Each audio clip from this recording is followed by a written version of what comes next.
Welcome back to Around the Block podcast with Leah Larson and Marty Greenlee. Today we had a fantastic session on compliance and compassion and why housing needs both with Katie Goar from Quadel. Katie Goar has worked at Quadel since 2007, has spent the last 10 years as its president bringing a special focus to customer service. She holds 3 decades of affordable housing experience, having held a mayor-appointed position in city government, a top-level management role with a public housing authority, and provided portfolio oversight for 60,000 multifamily units before leading Quadel, a nationwide affordable housing consulting and training organization. As president, she oversees company performance, project management, and client relations of Quadel's subsidiary offices across the United States.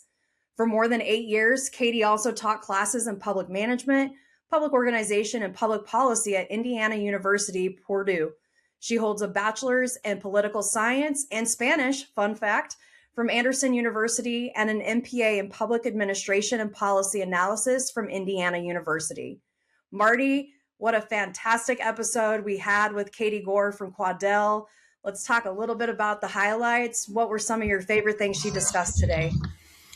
Well, I loved the topic, compassion and compliance, because compliance is always just such a hard thing, but how do you do it, with empathy? And I loved how she led with that.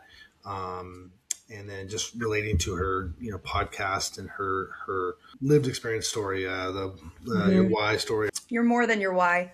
Yeah. And she was fantastic. That's why I wore this shirt. I mean, come on. She's a unicorn. We're going to have to start the unicorn movement. I think that was my favorite, underground little, instead of housing pins, we're going to create a unicorn housing pin. She's just so positive, so good, such good energy. And that's what affordable housing needs more of. And I know you're part of a really good movement with Juan. And I think that's the energy that's being moved with affordable housing. So it's exciting. Yeah, and her energy, if I can sum up too, her and I were both together in San Diego in May for the Women's Affordable Housing Summit. And if I could bottle up that energy and just bring that to the industry every day, we would have housing built like you would not believe. And so I really appreciate just Katie sharing her story and starting that movement and really giving people a voice. But also she's just a fantastic human being and really trying to make an impact across the country. So I think this was a fantastic episode, folks. You're going to have a great time listening to this one. Putting compliance and compassion in the same bucket, not really talked about. So listen in and also check out her Changemaker podcast on the Quadel website. And her TED Talk, which was referenced as well. Yeah, absolutely fantastic.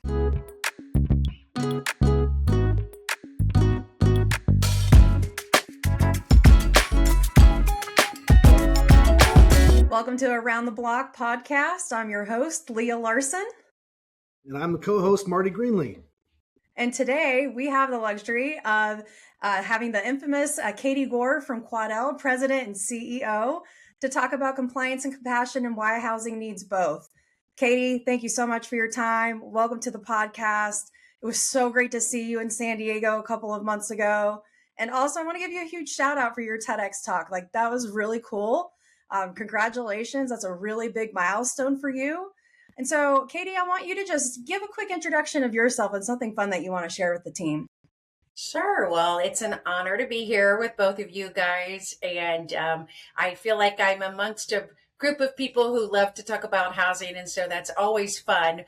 I'll grab the microphone any day to talk about housing. And, it's kind of one of those fun opportunities, whether you flub up, mess up, or, you get a big old audience wave in the grandstand, however it turns out. So thank you for having me here.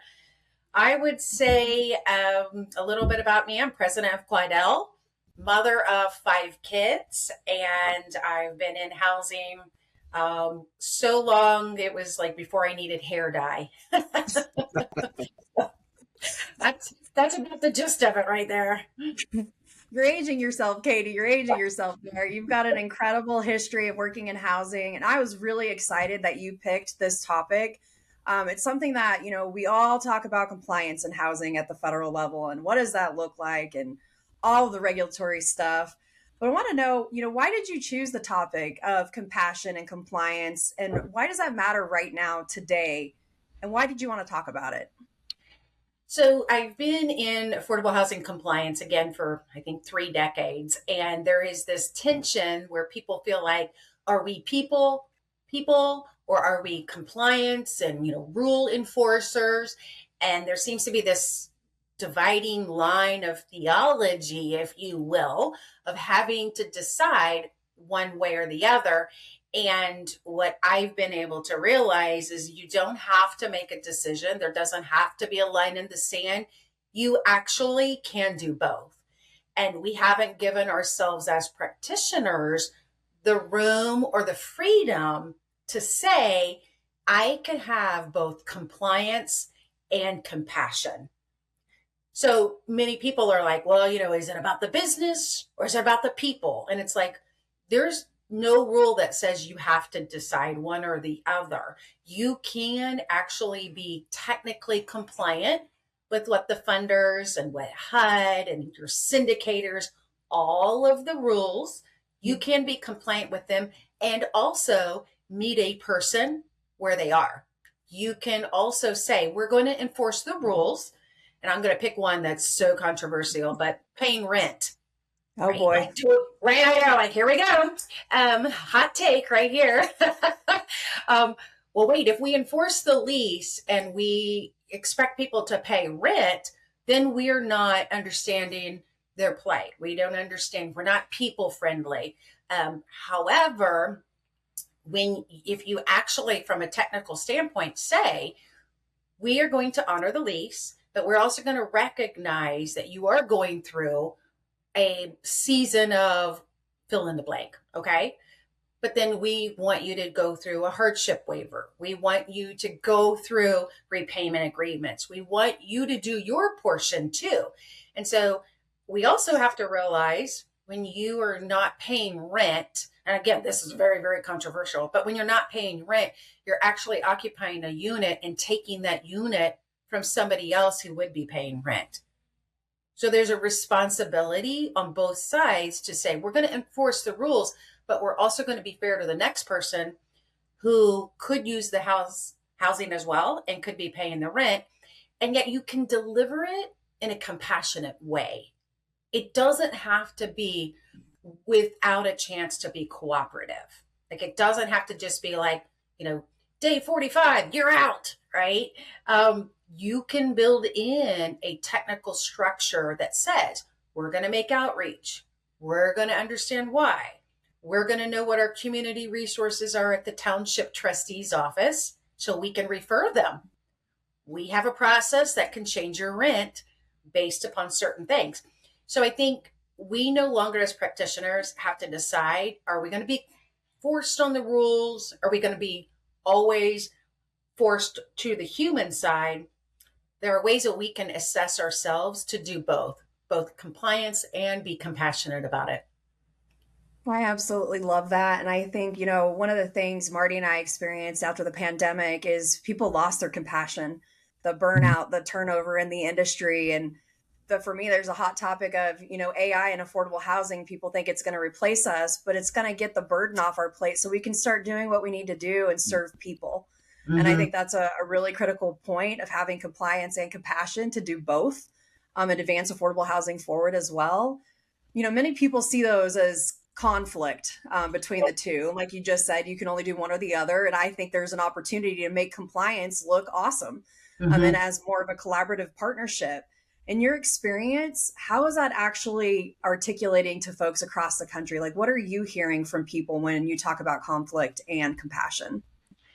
A lot of times we train our customer service people who are answering the phones, for example, or the people who are processing paperwork. They have a process. Again, you have to be compliant. There is a process. We need paperwork. We need verifications. We need access to portals, whatever method is you're using. But we also have to realize the person calling, when they're upset, sometimes there's a problem underneath the problem. Maybe they're asking where they are on the waiting list, but they're also living in their car.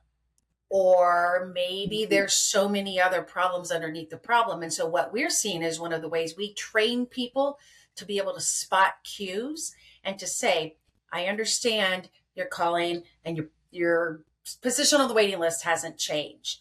However, there are some other housing supports, or however, please keep checking back. Like there's a way that you can still work within the process and be compliant, and also realize something else may be going on in their life Yeah. that I need to be aware of.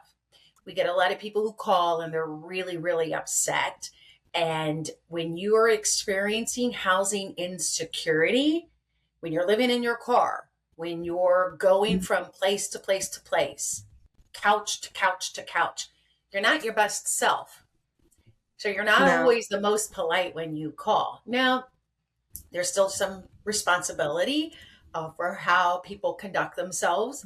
But yet, when we're answering the phone, one of the ways we handle is we train our staff to be really aware of other dynamics that might be going on. It may not just be about the inquiry at hand. It may be about something so multi-layered that they have to handle the interactions a little bit differently. And that's where Yeah, that slice of compliance comes in. that's right.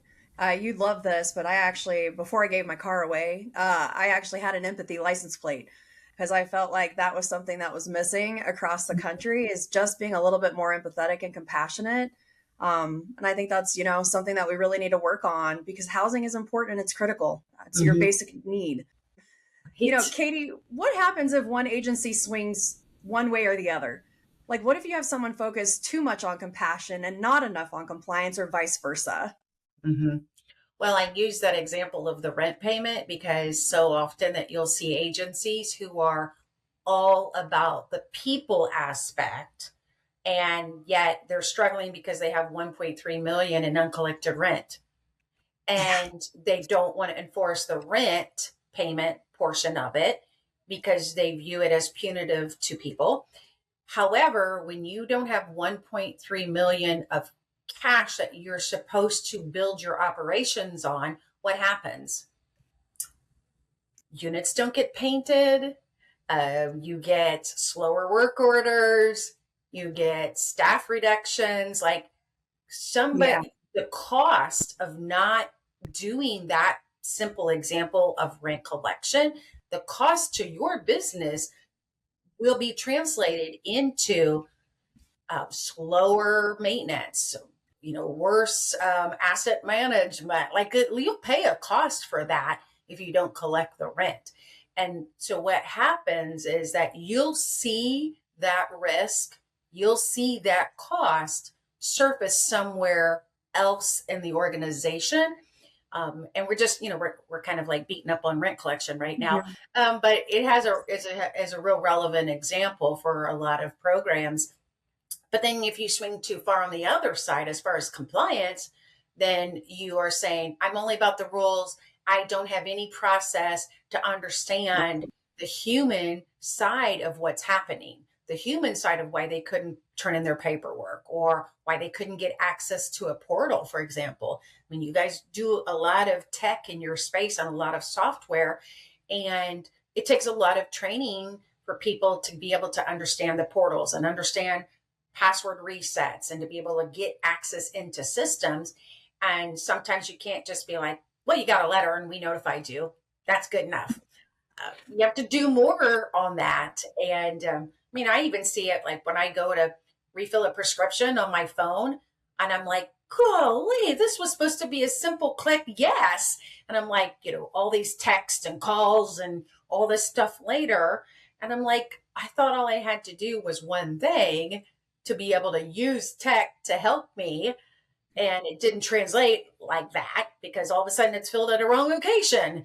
So Yeah. sometimes tech is great and the rules are great, but only if they're serving the people who are intended that they're supposed to serve. Yeah, and it's one of my biggest pet peeves when I mailed you a letter. It's like, well, what if you're experiencing temporary homelessness or Yeah. you're couch surfing, like you said? You Yeah. need you need multiple access zones to be able to figure Mhm. out where you're getting housed. And Marty wanted to ask you a question, about your lived in experience in housing in your professional life. So I'm going to kick it over to my co-host. Thanks, Leah. Well, Katie, I wore this shirt specifically for you because you're the unicorn in this industry, and you're just doing amazing things. And Leah referenced your TED Talk, and I rewatched it yesterday, and just such a great. I did not know your upbringing, and so for those that are listening to this podcast, you got to go check out our TED Talk, and we'll link it probably in our show notes as well. But my question for you is, you've lived the experience of in housing, but also as a professional leader as well. What did you learn from one that changed the other? How you approached both? So the TED Talk was the first time that I had publicly spoken about, and I don't want to do like this, like a plot twist. I don't want to give the plot twist away too much here, right?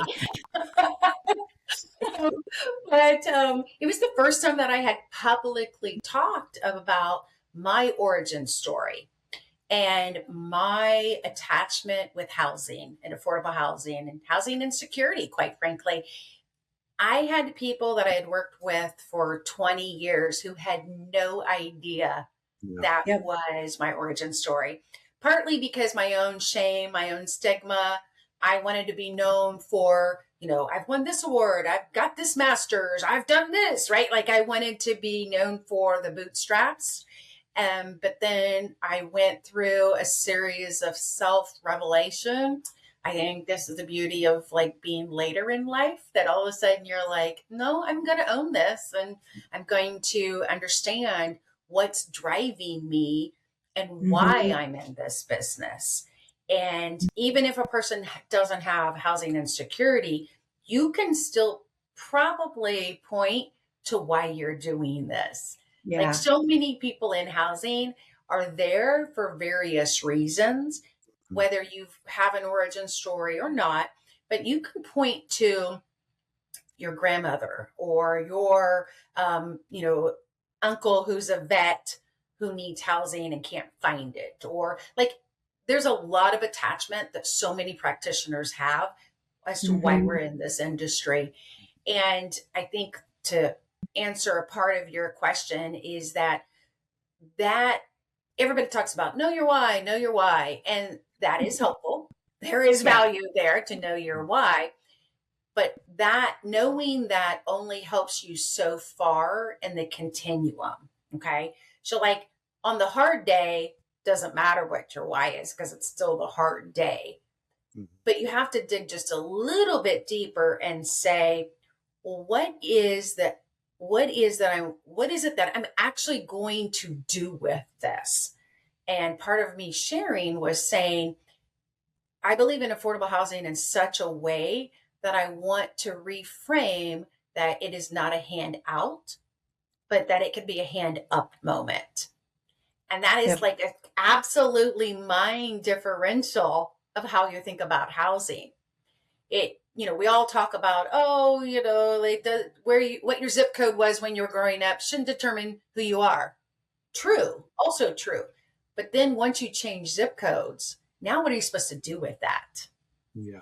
And I know that kind of sounds like give back moment. And some people would say, maybe it's part of your divine tapestry, like whatever the reasons are, there's still a role that you have, or that the industry, the people, like there's still a place for you to advocate, to speak out loud, to step up into moments, to be able to be, a change maker, to be an advocate, to help fix the bottleneck or to change the policy. And, it's not just housing. I mean, like this happens a lot, but for me, I just had that moment. I was like, I think it's time that you actually go a little deeper into why you're doing this work.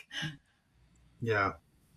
And I think, one thing I resonated with me in the TED Talk was, taking something, maybe it was a negative experience, but turning it into a positive. I think a lot of us do that. It takes a while as a as a 50-year-old, like it took a while for me to learn that, as a kid, as I'm raising young boys now. And it's, to teach that and pass that on, like, hey, we're going to make mistakes, or maybe we had a bad experience or a lived experience, and hopefully they'll turn that into something positive. And hopefully I don't give them too many negative experiences. We all love those underdog stories. I mean, we Yeah. love them. When you think about movies, what brings us in so far is when we watch, the person finally make it across the finish line, and we watch, we do all of there's like Secretariat, even about a horse. You're like, how am I so invested into this story about a horse? Yeah. There's like certain pieces of life, and then you get to take a portion of that and say, I have my own responsibility now to value my journey, but then to be able to like talk about it and hope that somebody else's journey, that they actually look at where they are and what they can what they can add to other people's journeys, and maybe people start talking about things more openly, and we have some momentum there, and we have some wins. Well, Katie, I'll share this with you because I didn't get to tell you this in San Diego, but you absolutely inspired me personally. So most people don't know my story or where I came from or starting my life in public housing, even friends that I've had for decades. Mm-hmm. And so, Marty and I talked a little bit about that on our first episode. And I think there's an opportunity for momentum because it makes an impact. Yeah. One person in sharing your story and why it's important. And I shared in that first episode, my experience of losing my own aunt to homelessness and drug addiction. Yep. And I think that, you doing that TED Talk has done so many people across the country so much justice. And I don't get too passionate about these things. But I think that it's just incredible you stepping up and doing that. And it gave me an opportunity to be like, why am I not sharing my story too? Mm-hmm. How can I make an impact? And even people like Marty, who I've known for a long time, there are a lot of things he's like, I would have never known that about you if you wouldn't have shared it. Mm-hmm. And so I appreciate and just want to say thank you. We are grateful for people who step up to share their stories and help make an impact across the country. And this is a specific moment that you can think of that really is personal, professional, when you realize the person behind the case file matters as much as the rules. Mm-hmm. And I will give a shout out to Sunny Shaw also, because I heard her talk about her own lived experience. And I was sort of like starting to be on my journey. And I was like, when I heard hers, it was like an affirmation for mine. So like, this really does come into a great cycle and journey. But the other thing is like, think about it. If a developer, and I don't want to sound too Pollyanna-ish about this because I can get very excited about all this. But, like, what if a developer who's like teetering on the edge of whether he's going to build more units or not and dedicate some to affordable housing, and all of a sudden he has a different perception about people who need housing? That's or right. He says, wait a minute, maybe it's not all about the risk profile and it's not all about the capital stack. Maybe it is about a larger legacy imprint of improving people's lives. Or, like there's all of these things that say, well, maybe I will put, 50 units into the Section 8 program as a landlord. And like there's a shift when we talk about who needs housing and we don't focus on, well, why can't they just get another job and get better? Well, why can't you just afford $2,800 in rent a month? And when you start saying this, just say like, okay, well, your teacher who's making, depending on what area, your teacher who's making $48,000 may not be able to afford $2,800 in rent. Your EMT who's making $35,000 can't afford $2,800 in rent.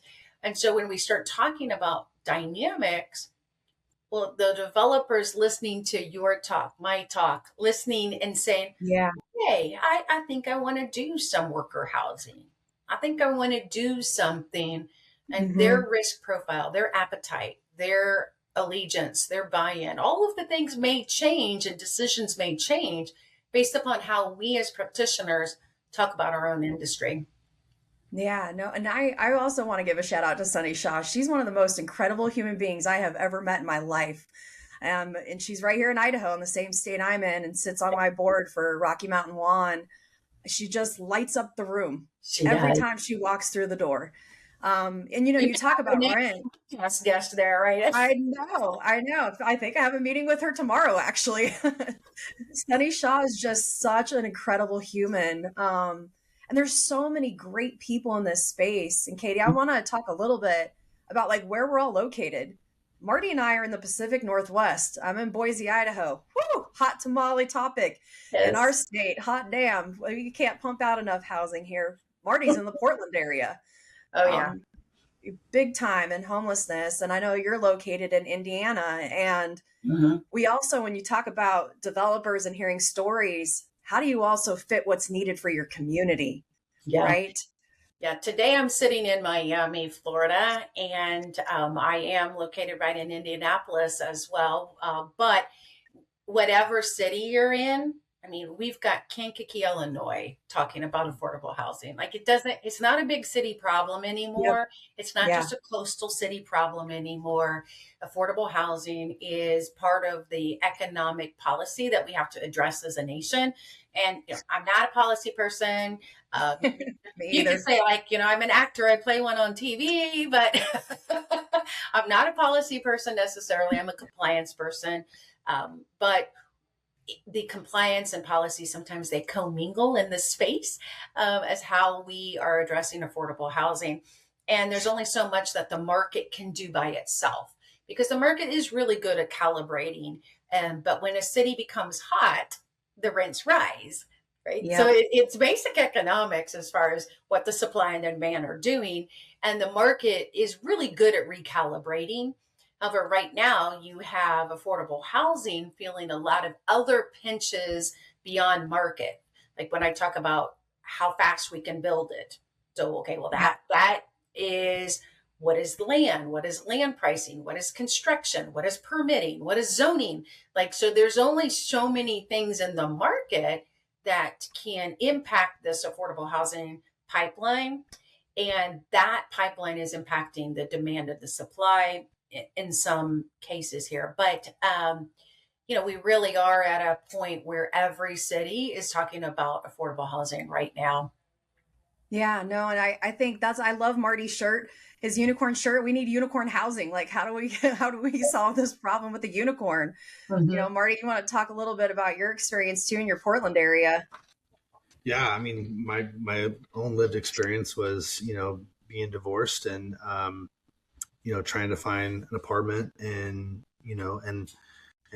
and starting a new job and not making much money. And this is somebody that I've had 15 plus years working in local government, and you go through something like that and trying to raise three boys on your own and get an apartment, and it just, they continue to raise those rates on you every year and increase the rent. And finally I found myself um, purchasing an RV and living in an RV for 2.5 years.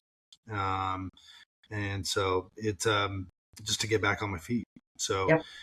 it's interesting. But yeah, Portland's extremely expensive to live, and I had family in Illinois, and things were a little cheaper out there. But still, I mean, it's all relative to where you're located. But affordable housing is everywhere, which is a really good point, Katie. It's not just the larger cities. It's rural areas as well. Yeah. When I first bought my first house, I think I had been on like rental number 3 or 4 or something along that phase. But because of my origin story of going from bad rental to bad rental, bad rental, I really, really was craving housing stability to try to overcompensate what had happened to me when I was younger. And so when I got my first house that I was able to buy, I was actually just working part time and I was in graduate school. And my husband and I had just been married, and we bought like this really, really bad house. Like it was so bad, we shouldn't have bought it. And it was all we could afford, barely. The plumbing wasn't even working upstairs. And there were across the street was SWAT teams, drug dogs coming in and out like constantly. And, we were young and dumb and poor and stupid and all the things that we shouldn't have been homeowners at the time. And we were like, sure, we can roof this house or in our own. Sure, we can fix it. And all of these pieces of this. But, it was not a safe neighborhood and it was not a smart decision on our part. We did it anyway. But, when I think about like, would I want my son to do what I did? No, absolutely not. But I also, have a son who can't afford rent right now either. And he's employed and has a great job, like really great job. So like there are pieces of what I did that are not going to work for him, nor would I want him to do that.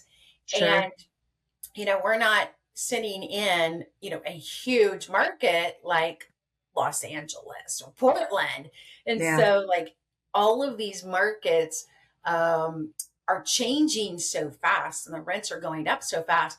But also the tool that helped me stabilize in housing is not necessarily a tool that I would want my son to do now. So the times have changed quickly on what was okay then is not working today. Oh, for sure. And you should see my neighborhood, Katie. It's something I joke with Marty about all the time. I still live in this house, built in 1956, and my neighborhood is safe, but it's old and dilapidated, and I don't have connected sidewalks. And I have a lot of mental illness in my neighborhood. And so you look at also this housing stability. For me, I'm not selling my house. I'm going to lose all of the equity that I've built in. And so we also have to do a better job of not just building housing, but also preserving the neighborhoods because America is built on you leave an old neighborhood to go to a better one. Mm-hmm. And that's also a message I think that we also need to shift our mindset on when we talk about housing, because I want to leave my neighborhood to go to a better one too, And if my parents were like, why are you living in this house? It makes them nervous when you have, surrounded by mental illness and there's nothing you can do about it. It's unpredictable, There's a couple more things that we want to walk you through. I'm going to kick it back to my wonderful co-host Marty here to ask you a couple more questions. Yeah. So, we talk about compliance and compassion or compassion and compliance. How does that translate to your staff or your team in potentially or housing authorities and how they serve residents day to day? Great question, because I think the theory only works if you could put it into practice, right? So we do a lot of trainings. In fact, we have these great flashcards that Tanya Beeler on our team, she created. And they're flashcards that we actually train our team to be able to quiz them how to respond to people when they're interacting. And though that quiz is like life scenarios of what's really happening. And that quiz flashcard type of training is getting them to practice to say, how do I respond better in real time? How do I show empathy, but still try to get the paperwork and get them to submit their information? How do I handle a landlord who clearly is not abiding by the terms of the housing assistance payment contract? But yeah, I still want to keep him as a landlord, so I still need him to abide by the rules. And so how do we get people to respond in those moments? And we train for that. And we train with these great little flashcards where we're like, we want it to be so part of how they respond that it comes natural. And that's really hard because it doesn't come natural for so many people.